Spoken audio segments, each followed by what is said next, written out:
Le tirage du jour, la vidéo du jour concerne un humoriste français qui fait l'objet de critiques ces derniers temps concernant son attitude. Alors c'est un humoriste plutôt de la jeune génération, mais même s'il est dans le circuit depuis une dizaine d'années, voire plus, et qu'il a toujours eu un humour assez noir, assez grinçant, et une attitude parfois surprenante et pas toujours appréciée auprès de son public. C'est du genre à prendre son public à partie, à le juger en direct devant tout le monde, à lui dire des choses pas très agréables. Et c'est ce côté-là qui semble se renforcer ces derniers temps, et ne pas vraiment bien passer, y compris auprès d'autres professionnels de l'humour, qui trouvent que son attitude va trop loin.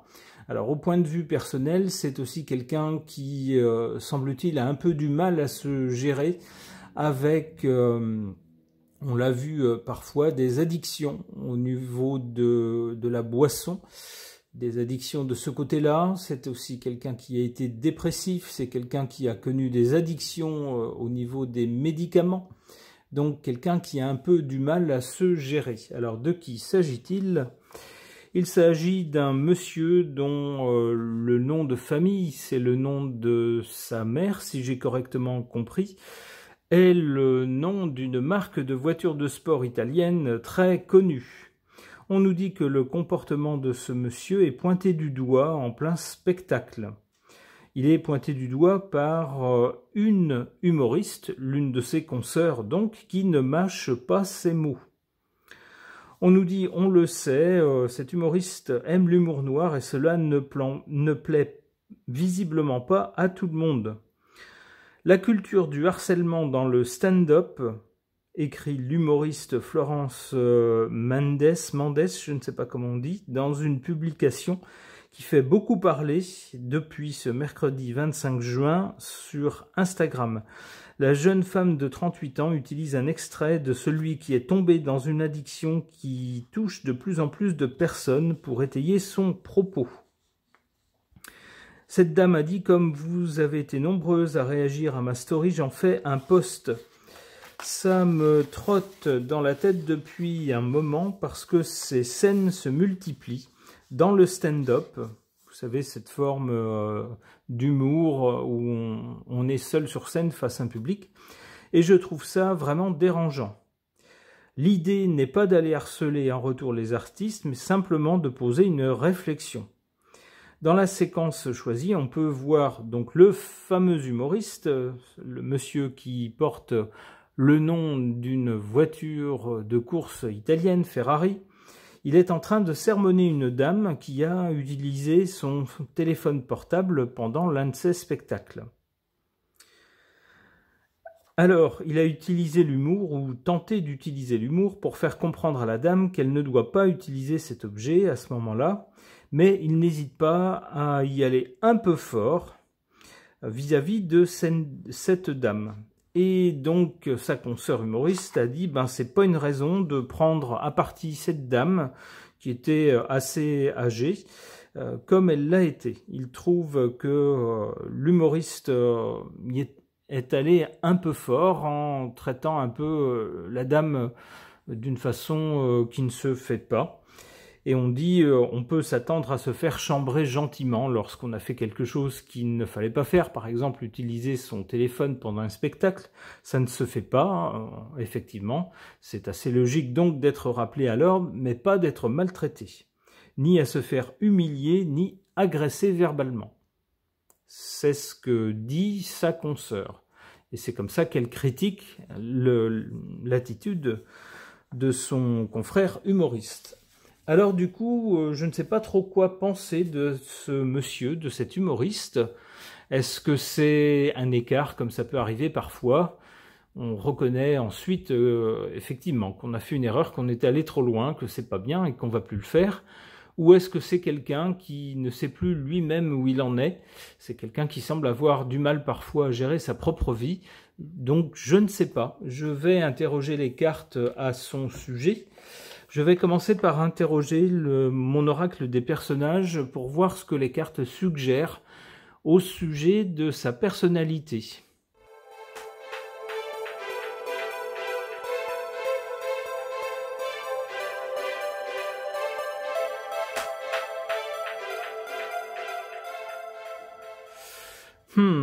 Eh bien voilà une série de cartes pas très positives au sujet de cet humoriste, de ce monsieur qui a un nom de voiture de sport italienne. Pourquoi? Qu'est-ce qu'on a concernant cet humoriste? D'abord, à la base de son caractère, on a cette carte du beauf. Comme on le voit sur cette image, on a un personnage qui ne s'embête pas trop dans la vie, ne fait pas beaucoup d'efforts dans la vie. En fait, il fait les choses comme ça lui vient, avec un comportement un peu primaire. On nous dit entre esprit étriqué et goujaterie, incarne le plus médiocre de la majorité. C'est-à-dire des gens qui font pas trop d'efforts. Voilà, il faut les prendre tels qu'ils sont. C'est pas eux qui font des efforts pour aller dans le sens des autres. Ils n'essayent pas de donner le meilleur d'eux-mêmes, mais c'est juste, on se laisse vivre. On a ensuite cette carte de la victime, c'est-à-dire que c'est du fait que c'est quelqu'un qui fait pas d'efforts, ça serait quelqu'un qui également dans la vie tenterait de se faire passer pour une victime, c'est-à-dire oui, j'ai une addiction, j'ai un problème, voilà, je suis à plaindre. Après, j'ai une addiction d'autre chose. Après, voilà, j'ai fait une tentative de mettre fin à mes jours, par exemple. Eh bien, grosso modo, pour se faire plaindre, pour dire, voilà, plaignez-moi, choyez-moi, comprenez-moi, etc. Plus que se faire valoir par un comportement où on fait des efforts sur soi. Non, c'est plutôt on se laisse aller et puis on se pose en victime. Victime de la vie, etc. Parce que finalement, nous dit la dernière carte, si on enlève tout le côté cinéma, tout le côté m'as-tu vu, tout le côté excessif du personnage, du caractère, qu'est-ce qui reste?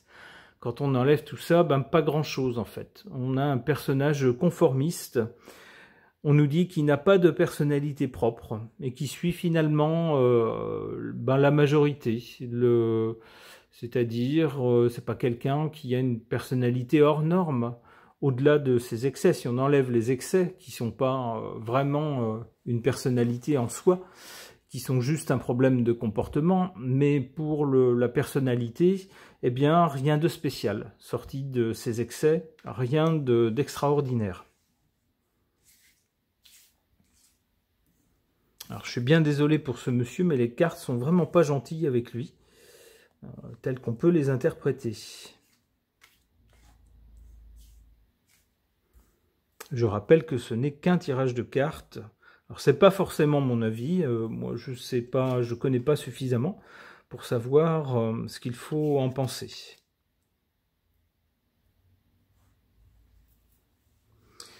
Alors en sa faveur, on a cette carte de la personne stoïque qui, nous dit-on, fait que c'est quelqu'un qui accepte et qui s'adapte à ce contre quoi il ne peut rien faire. Même si c'est désagréable, c'est-à-dire que voilà, c'est comme ça quoi finalement. Hein, il prend la vie telle qu'elle vient. Parfois il n'y arrive pas, tant pis, c'est comme ça. Parfois il s'en prend peut-être un peu trop, de façon assez violente, assez agressive à son public. C'est comme ça. Il est critiqué, ma foi, il s'en fiche quoi.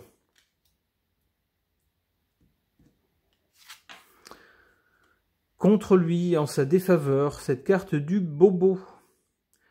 C'est quelqu'un qui, de par sa nature d'artiste, qui connaît un certain succès, du coup, n'a pas à s'inquiéter de ses fins de mois.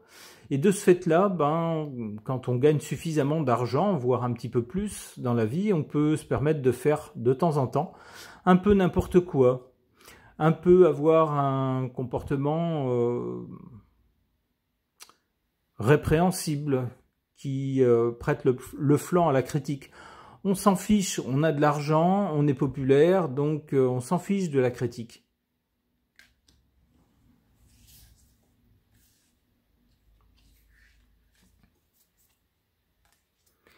Alors, on a quand même... Alors ça, c'est une bonne carte, malgré l'ensemble des cartes précédentes qui ne vont pas du tout dans son sens, qui ne dressent pas un portrait très flatteur de ce monsieur. On a quand même cette carte de l'empathe. L'empathe, c'est quand même quelqu'un qui est sensible au sort d'autres personnes, qui peut être touché émotionnellement par la situation ou les émotions d'autres personnes. Alors ça, c'est bien, ça va plutôt...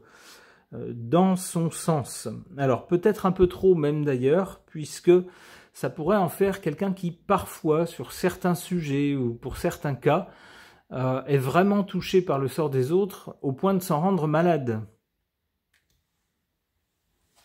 Alors c'est quelqu'un qui, semble-t-il, si j'ai correctement lu sa biographie, ne la suivant pas vraiment moi-même, c'est quelqu'un qui avait fait tout un spectacle autour de...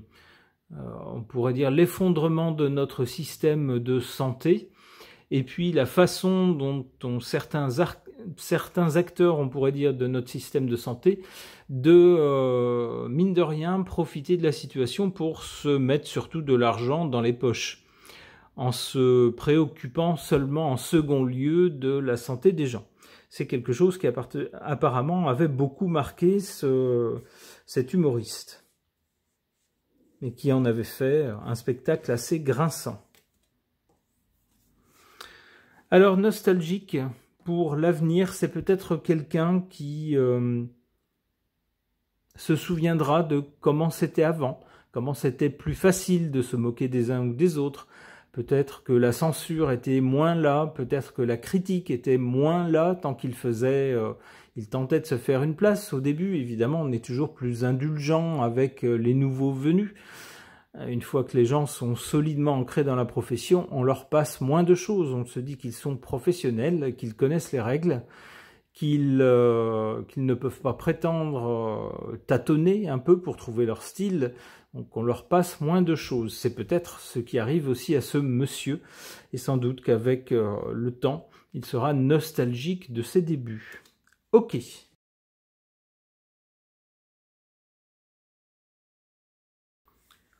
Concernant un humoriste populaire, désormais, mais dont le type d'humour et dont l'attitude, en particulier envers son public, ne fait pas l'unanimité et prête même le flanc à la critique, y compris de ses, on pourrait dire, de ses confrères ou de ses consoeurs, j'interroge à son sujet le tarot de Marseille.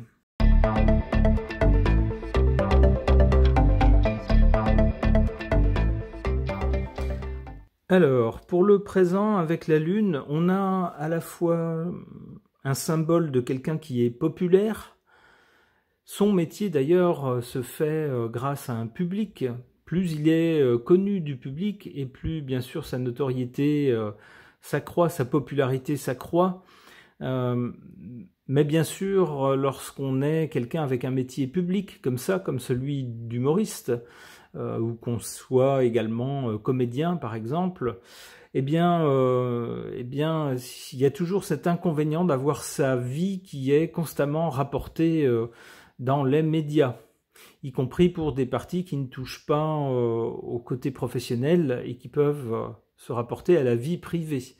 On nous rapporte par exemple concernant ce monsieur ses difficultés avec des addictions, ses difficultés avec une tentative de mettre fin à ses jours, et puis maintenant un comportement qui, semble-t-il, déraille. Donc quelque chose d'un peu incertain. C'est bien quelqu'un de populaire, quelqu'un qui, on pourrait dire, dont la vie, dont le gagne-pain dépend d'un public, mais ce public est versatile, peut assez vite changer d'avis, peut assez vite le bouder. Ça pourrait être ce qui est à l'origine, ici avec la Maison Dieu, de la critique actuelle. Il est allé, semble-t-il, au moins dans un de ses spectacles, trop loin avec son public, en étant agressif et méprisant. et ben du coup, boum badaboum, il tombe sous la critique non seulement de ses spectateurs, mais également de ses confrères et trosseurs qui disent bah, si on peut faire des remarques pour rire, en se moquant gentiment du public, pour rire, pour faire un bon mot, eh ben on n'a pas à être méchant, on n'a pas à être humiliant, on n'a pas à être agressif. Et là, de la part d'une consoeur, évidemment, ça fait mal. Ça souligne quelqu'un qui, en fait, n'a pas de limite, ne se maîtrise pas. Pour l'avenir, avec la roue de fortune, on a un changement pour ce monsieur. Peut-être que c'est quelqu'un qui va intelligemment faire son mea culpa et se dire, voilà, objectivement, quand je regarde ce que j'ai fait, c'est vrai. Je suis allé trop loin et c'est pas bien. C'est pas acceptable. Et si je faisais partie du public, j'accepterais pas ça. Donc, à partir de maintenant, je vais corriger mon attitude. Ça peut être ça. Ça peut être aussi un changement dans sa voie professionnelle. C'est peut-être quelqu'un qui va choisir de faire autrement. Peut-être se mettre à écrire pour les autres. Peut-être se lancer dans le statut de comédien pour des films ou du théâtre ou ce genre de choses. Des représentations, mais autres que des représentations humoristiques, par exemple. Ça peut être aussi des sketchs faits pour des sketchs pré-enregistrés à diffuser sur les réseaux sociaux. Ça peut être ça. Peu importe, en tout cas, avec la roue de fortune, on a un changement, une évolution.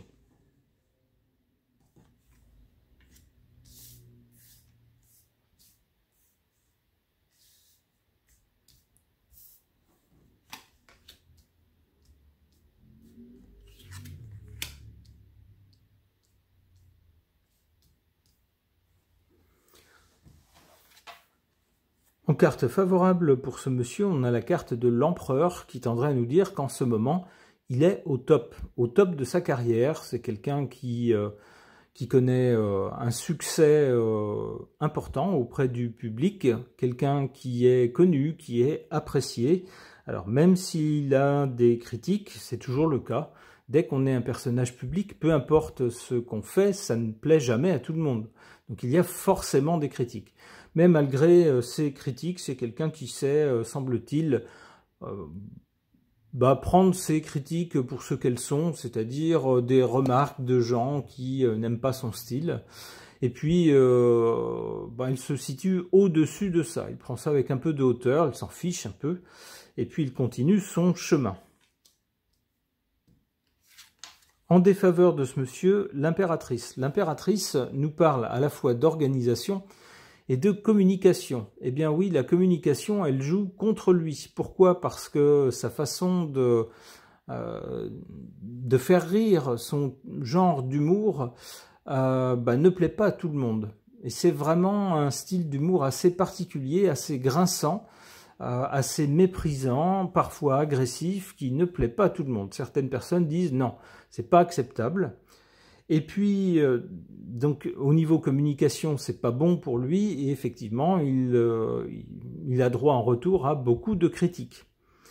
L'autre point de vue qu'évoque cette carte de l'impératrice, c'est l'organisation. Ça tendrait à nous dire que c'est quelqu'un qui est assez bordélique, quelqu'un qui n'est pas très organisé, quelqu'un qui n'a pas conscience des choses telles qu'il faut les faire, avant, après, avec une logique et puis une explication pour les choses, de l'huile dans les rouages pour que les choses se passent bien. Pas du tout. On a plutôt l'impression de quelqu'un qui communique plutôt sur un mode impulsif, un mode émotionnel et pas très logique, pas très organisé, pas très pensé si vous voulez. Et ça joue en sa défaveur.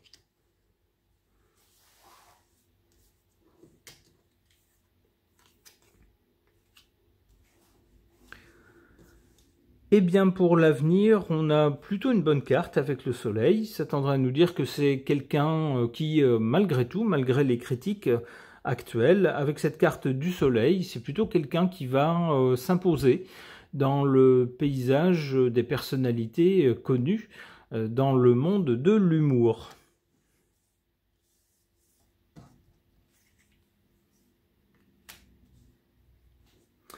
Alors, le pape, avec le pape, on a une façon de penser, une attitude, un système de valeurs. Alors ça pourrait être ce monsieur qui justement apprend aux gens qui ont du mal à comprendre son style, son attitude, son mode de communication, son style d'humour, parfois agressif, parfois humiliant, pour les gens qui s'y trouvent confrontés. Eh bien, justement, ce sera peut-être quelqu'un qui, au fil des années, va rendre chacun, comment dire, familier avec ce style-là, en disant, ben voilà, si vous assistez à certains de mes spectacles, attendez-vous à ce genre de choses. Si c'est quelque chose qui ne vous plaît pas, eh bien, c'est pas la peine de venir, parce que c'est ce à quoi vous risquez d'être confronté. Une dernière carte. Le battleur. Le battleur tendrait à nous dire que c'est quelqu'un qui n'est pas sur des rails définitifs. C'est quelqu'un qui, au contraire, risque d'avoir beaucoup d'idées à l'avenir pour tenter diverses choses. Alors ça pourrait être différents sujets pour lesquels il pourrait faire preuve d'humour.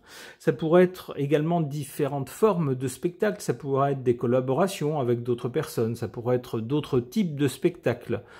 En direct ou selon des choses filmées par exemple, ou même d'autres choses, des choses auxquelles des choses complètement nouvelles, des types de spectacles qui sont complètement nouveaux et qui vont dépendre de ses idées. Alors c'est quelqu'un qui fourmillerait d'idées, qui aurait des tas d'initiatives.